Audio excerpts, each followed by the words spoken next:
जय हिंद छात्रों। आज हम दूरवा संस्कृत सामान्यम दशम कक्षायै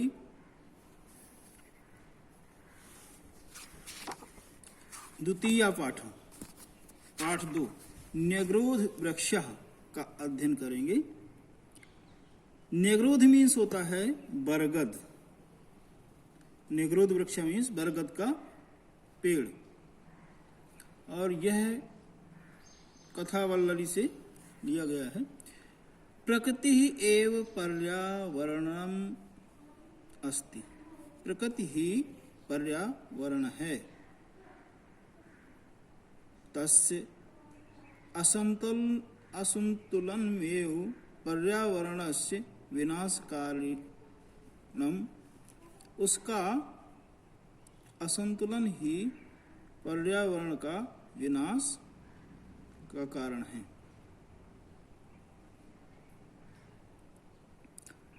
पर्यावरण शब्द परिधन आवरणम इत्यनयोः पदयोः सम्मेलनेन निष्पन्नः भवति। पर्यावरण शब्द परिधन आवरण इन दोनों शब्दों के मिलने से बनता है। अर्थात अस्यार्थः अस्मान् परितः स्थित आवरणम एव पर्यावरणम। इसका अर्थ है हमारे चारों ओर स्थित आवरण ही पर्यावरण है।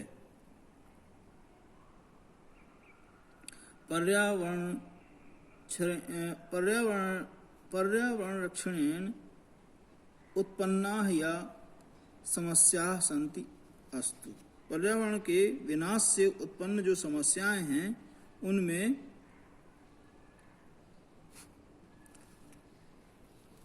ओजोन परत इत्यस्य क्षरणम एका प्रमुखा समस्या। ओजोन परत का क्षरण इनमें से एक प्रमुख समस्या है। अस्याः प्रमुखं कारणं वनानां व्यापक रूपेण नाशः अपि अस्ति। इसका प्रमुख कारण वनों का व्यापक विस्तार रूप से नाश होना भी है। संस्कृत साहित्ये तु प्राचीन कालादेव पर्यावरण संरक्षणं प्रति जागरूकता दृश्यते। संस्कृत साहित्य में तो बहुत पुराने समय से ही पर्यावरण के प्रति जागरूकता दिखाई देती है। अत्र एव विषयम् अवलम्ब्य ऐसा कथा प्रस्तुता अस्ति। यहाँ इसी विषय का आश्रय लेकर यह कथा प्रस्तुत है।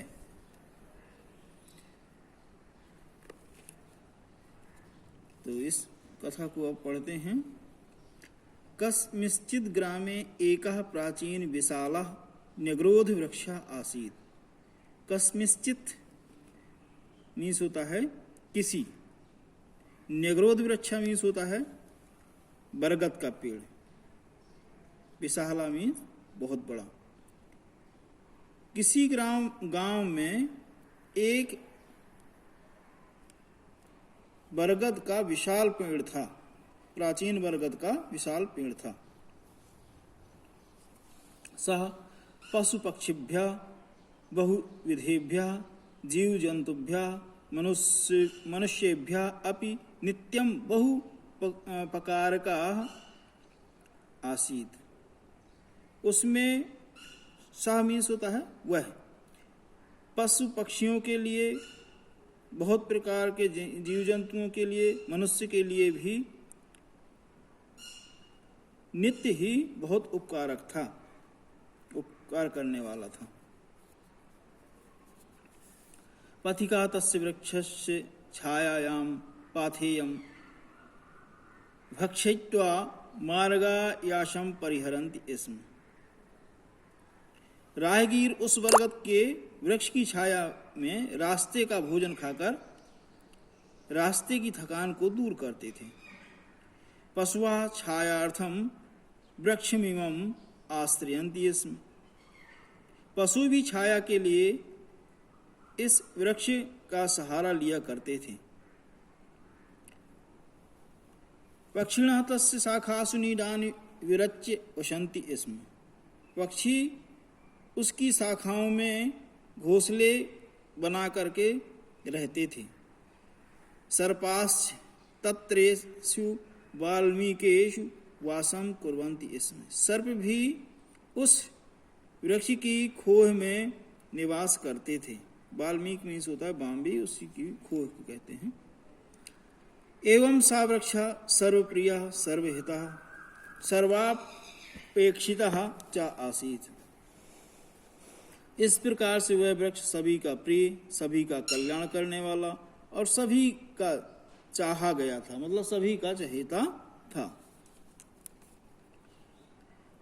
तस्य निग्रोध वृक्षस्य शाखायाम एकः काकः बहुकालात् वसन्नासीत्।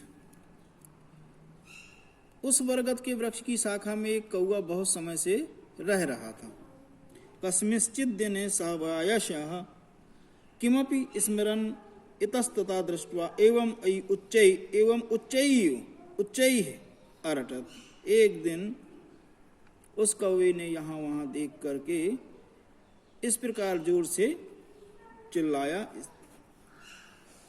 हे बांधवा श्रूयत, हे बांधो, हे संबंधी जनों, हे भाइयों, श्रूयताम में वचा, मेरे वचनों को सुनो। अहम अस्मिन् वृक्षे चिरात वसामि, मैं इस वृक्ष में बहुत समय से रह रहा हूँ। अतः अस्योपरि ममैव अधिकारः वर्ते, इसलिए इस पर मेरा ही अधिकार है। अयम मदीयः वृक्षा इति, यह मेरा वृक्ष है। इस प्रकार से काकस्य ध्वनि क्रमेण अंतरिक्षम अस्पृशत। कौवे की ध्वनि इस तरह से बार बार बोलने से क्रमशः अंतरिक्ष को छूने लगी। काकस्य रटनम श्रुत्वा वृक्षस्य समीपे चरन्तः वृक्षाग्रे डयमानाः वृक्षस्य कोटरेषु निवसन्ता च सर्वे प्राणिनः पशवः पक्षिणः सर्पाश्च समायाताः। कौवे के चिल्लाने को सुनकर वृक्ष के पास घूमते हुए, वृक्ष के आगे खड़े हुए और वृक्षों के खोखलों में रहने वाले सभी प्राणी, पशु पक्षी और सांप वहां आ गए। तेषां मध्ये प्रथमं सर्पा फटाटोपम कुर्वन् न्यगदत्। तो उनमें से सबसे पहले सर्प फण से क्रोध को प्रकट करते हुए बोला, पितृपितामहानां कालादपि अहम अत्रैव निवसामि। पितामह दादा परदादा के समय से मैं भी यहाँ रह रहा हूँ। अत्रैव निवसामि अतएव अयम वृक्षा मदीय, इसलिए यह मेरा वृक्ष है। ततः शाखांतरम चक्रम एकः कीटा प्रत्यवदत्। फिर शाखाओं में एक शाखा से दूसरी शाखा में घूमने वाला एक कीड़ा बोला,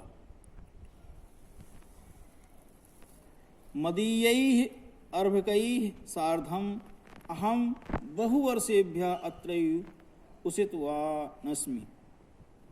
मैं भी अपने पुत्रों के साथ बहुत सालों से यहाँ रह रहा हूँ। अतो अयम वृक्षः ममैव इति, इसलिए यह वृक्ष मेरा ही है। अनंतरम सुकः अस्य वृक्षस्य फलानि खादान जन्मतः अहम अत्रैव वर्ते। इसी तरह से तोता इस वृक्ष के फलों को खाता हुआ जन्म से मैं यही हूँ, इस तरह से बोला। न अहम द्रुमम परित्यक्तुमिच्छामि, मैं इस वृक्ष को छोड़कर नहीं जाना चाहता हूँ। मदीय एवा अयम निग्रोध वृक्ष इति उच्चैः अभणत्, यह बरगद का वृक्ष मेरा है, ऐसा जोर से बोला। ततश्च तत्रत्याः अपरिमिताः क्रमेयाः कीटाश्च अयं तरुम् अस्मदीय एव इत्युक्त्वा वृक्षोपरि स्वयं अधिकारं घोषयन् विचित्रतरं कोलाहलम अकुर्वन्। इस तरह से वहाँ के असंख्य कीड़े मकोड़े यह वृक्ष हमारा ऐसा कहकर के ऊपर वृक्ष के ऊपर अपना अपना अधिकार घोषित करते हुए विचित्र प्रकार से कोलाहल करने लगे।